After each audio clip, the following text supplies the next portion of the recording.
because if I was in a position of power or authority, I would have you all arrested and tried for treason against my country under the grounds of 18 U.S.C. 2381 treason U.S. Code. Whoever owing allegiance to the United States levies war against them or adheres to their enemies, giving them aid and comfort within the United States or elsewhere, is guilty of treason. All right, that was Blaine Cooper calling out John McCain, and he did the right thing there. Praise God that we have men that will call out our leaders for their treasonous behavior. All right, well, as you guys know, Blaine Cooper is in the city of Las Vegas Detention Center. That's his address. I pray you guys write him a letter. He did call me this morning, and I took notes, and I wanted just to recap the conversation.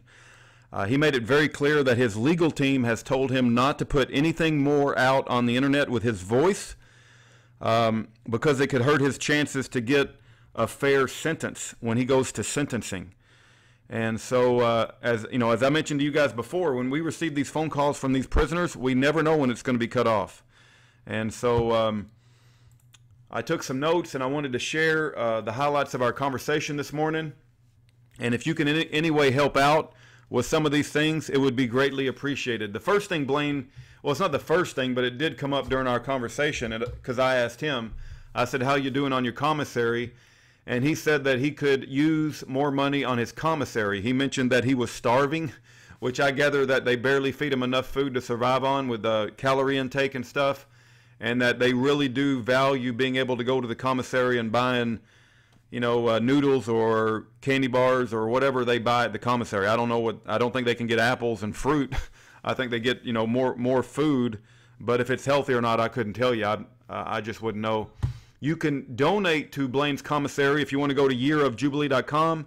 You can go to the Blaine section, and it has a link where it takes you directly to Access Corrections. You can go to Access Corrections directly, or you could just call the number 1-866-345-1884. So if you feel led to help Blaine with his commissary, he would really appreciate that. The next thing is, he said Blaine will try to check in with us at least once a week, once or twice per week. I think I have another a note down here that these phone calls from Blaine are very expensive. It's not so much the case with other prisoners, but Blaine's phone calls, for whatever reason, really go through the money very quickly. We went through like $100, $150 in no time with Blaine. So, you know, just keep that in mind. If you do receive phone calls from him, you can go to, I think it's IC Solutions, and put money on a phone account. But, you know, sometimes before the phone call starts, I'll notice that the account is at $20. And when I go back after the phone call, it says $15. That means that one 20-minute phone call, from my perspective, I don't know how any other way to check it. It's like it's $5 for 20 minutes. It's like, that seems absurd to me. Somebody's making a killing. But in any way, he also reiterated that his legal team will not let him put his voice on the internet until he's sentenced. That could be a long time from now. So we might have heard the last of Blaine's voice unless you actually receive his phone calls, you know, publicly for a long time. So this is me trying to recap our conversation, because there's nothing wrong with me trying to recap the conversation and basically give you a first-hand account of what we talked about. Blaine said that he would like for, you know, Blaine's in a prison where he cannot receive books. He's the only prisoner I know of that's like that. Everybody else can receive books. Some prisons that even allow hardback books. They don't have to be paperback. But Blaine's prison is so crummy that he can't even be sent books. So what we have to do is we have to print articles on paper, black and white paper on a white envelope, and we have to mail it to him. And he's asking for articles on carbon dating, radio dating, and basically how unreliable it is. He mentioned a specific case where they carbon dated a live penguin, and it said it was like 12,000 years old. So if you have anything on the unreliability of carbon and radio dating, I'm sure he would enjoy that. He wants articles on the big dud theory. He just said type that in, and I think I've sent him one article on that. So if you can find another one, you know, I'm sure he'll enjoy another one.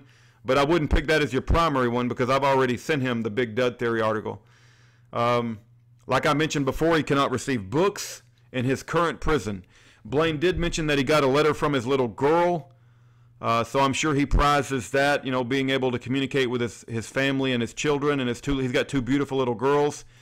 Blaine was coughing quite a bit during the conversation, so Blaine mentioned that he's sick, he's got a cough, and he has an infection.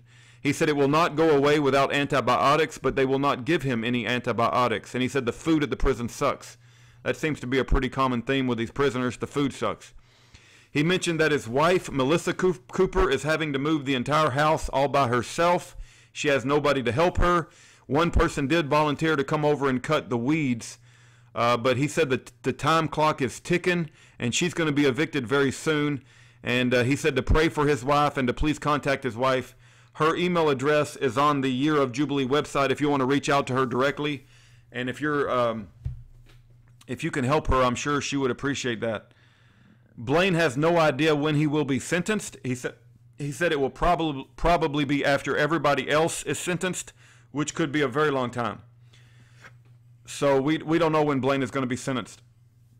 Blaine does not have a copy of Schuyler's public statement about his guilty plea, but Blaine would like a copy. So if you can print out Schuyler's statement and mail it to Blaine, he would like to have a copy of that. I don't know that they'll let me do that, because it seems like anytime I try to send anything to any prisoner, a lot of it, not all of it, but a lot of it's getting returned. But Blaine wants to read a copy of Schuyler's public statement. Blaine asked me if Schuyler got a copy of Blaine's letter when Blaine wrote a letter to Schuyler about, how much he respected Schuyler and cared for him and all the things they had done together. And I know Stacy Barbeau was touched by Blaine's letter, but I didn't know if Schuyler saw a copy of that or not. So if you know the answer to that, you can let me know. But Blaine was curious if Schuyler ever heard Blaine's letter or not, and I simply didn't know. And I said this before, and I'll say it again. Blaine wants money on his commissary. He said he's starving. They give him barely the calorie intake that a growing boy needs. And you can go to accesscorrections.com or call that number, 1-866-345-1884. So that's Blaine Cooper. That was my conversation with him this morning. The phone call cut us off. And I would suggest you at least write him a letter in prison. Let him know that, he's not forgotten. And in closing, the last line of peaceful defense between a tyrannical government and the defendant is jury nullification. Educate yourself about jury nullification at fija.org, Fija.org.